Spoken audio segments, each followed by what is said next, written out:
Olá, galera do Super A Prova, aqui é a Priscila, professora de Sociologia, e hoje nós vamos dar continuidade à temática da cultura. Na aula de hoje, nós vamos ver o tema, das questões de gênero e sexualidade, no contexto brasileiro, buscar identificar como se estabelecem essas desigualdades de gênero dentro da nossa sociedade, e como esses agentes eles buscam combater essas desigualdades sociais. Aqui na orientação de estudos para vocês, tá um pouco da definição do que é gênero, como se estabelecem essas desigualdades de gênero. E aí nós vamos primeiro discutir, na aula de hoje, por onde que nós vamos partir, O que significa o gênero? O que é, vamos diferenciar o que é sexo, gênero e sexualidade.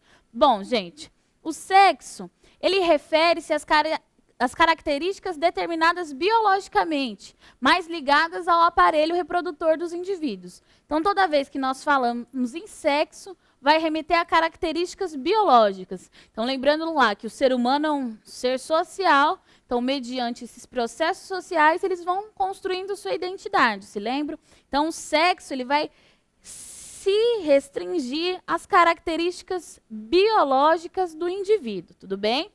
Mais ligado ao aparelho reprodutor.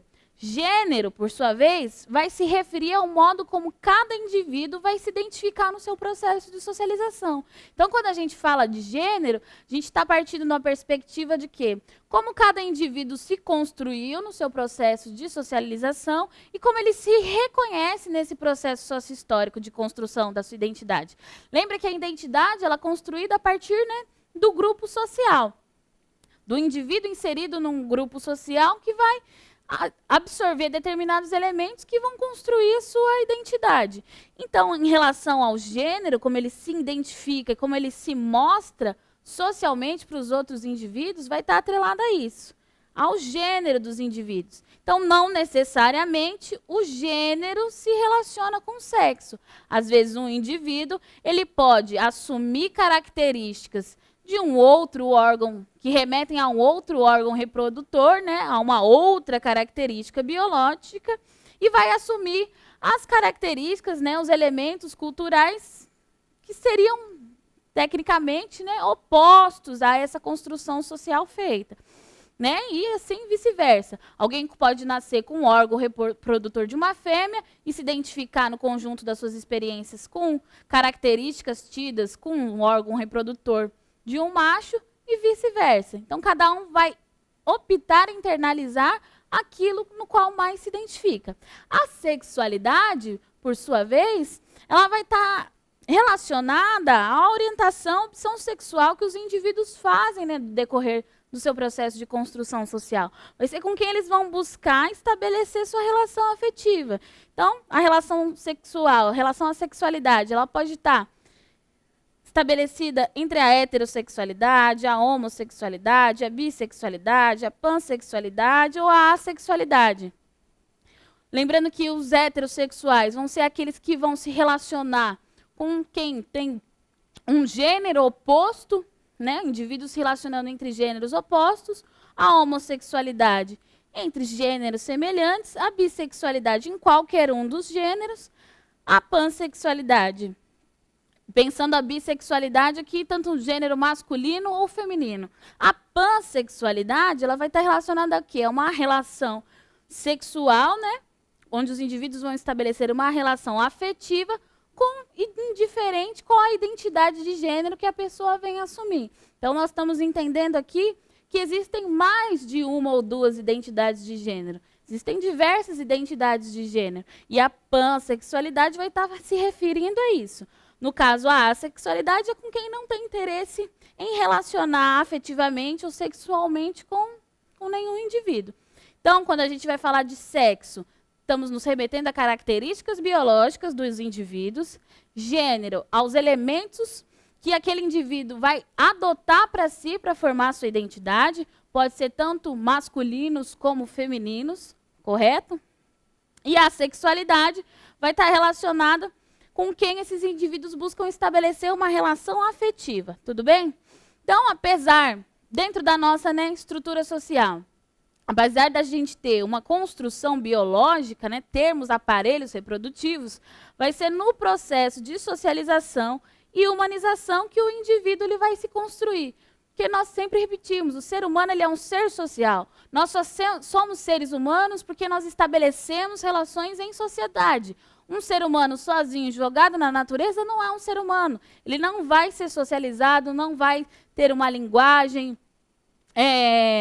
desenvolvida, não vai estabelecer relação com o outro. Muito provavelmente ele vai vir a falecer. Porque o ser humano ele está sempre em relação com o outro. Então, para nós entendermos aqui um pouquinho, fêmea e macho vai estar relacionada a uma determinação biológica, está ligado ao aparelho reprodutor, e homem e mulher, e masculino e feminino, já é o quê? Uma construção social. Todas as características que nós atribuímos para homens e mulheres, elas foram construídas socialmente. Não estão já postas na natureza. Tudo isso são construções do ser humano. Se a gente atribui azul para menino, rosa para menina, isso também foi uma construção social que pode ser modificada ao longo do tempo. Nós vimos o quê? Que a cultura se altera. Hoje nós nos vestimos desta forma, amanhã nós podemos nos vestir de outra forma, como era 100 anos atrás. Então faz parte dessa construção social. No entanto, o que acontece para se gerar essas desigualdades dentro da sociedade? Há um processo de hierarquização dessas diferenças biológicas. Então, no meio sociocultural, a desigualdade de gênero surge porque as características tidas como masculinas são supervalorizadas em detrimento das femininas. E por essa razão, surge essa desigualdade de gênero que nós denominamos de machismo, que é essa supervalorização das características masculinas em relação às femininas. Esse machismo dentro da sociedade, por sua vez, vai gerar inúmeros problemas sociais, como desigualdades salariais, dupla, tripla jornada de trabalho, além da morte de muitos seres humanos simplesmente por exercer a sua identidade de gênero. Mortes de mulheres vítimas de feminicídio, vai ser a morte por conta delas serem mulheres, né, pelo fato delas exclusivamente serem mulheres. Por exemplo, no Brasil, 12 mulheres morrem por dia, em média, devido às questões de gênero. E só nesse ano nós vemos aí inúmeros casos de feminicídio só nesses primeiros 2 meses do ano de 2019.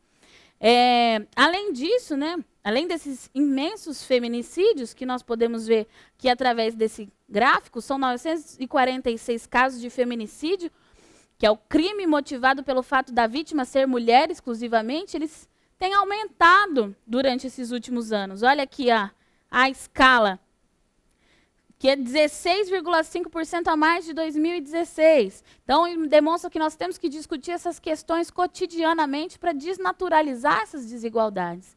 E, além disso, além das desigualdades de gênero em relação a homens e a mulheres, também contra homossexuais, homoafetivos. O Brasil é o país onde mais se assassina homossexuais no mundo, mas, inclusive, que em países onde essa prática, né, o exercício da homossexualidade é considerada crime. Fora que também o Brasil é o país que mais consome pornografia homossexual. Então, nós vemos aí uma contradição dentro da sociedade brasileira. Né? O Grupo Gay da Bahia ele faz esse levantamento e registrou 445 casos de assassinatos de homossexuais em 2017.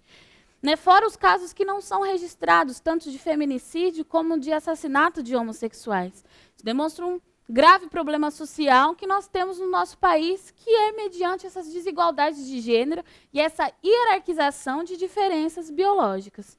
Mas mediante esse cenário que nós vemos, tanto os movimentos feministas como os movimentos LGBTs, buscando o quê? Combater essas desigualdades e promover políticas de educação em relação a esse tema, né?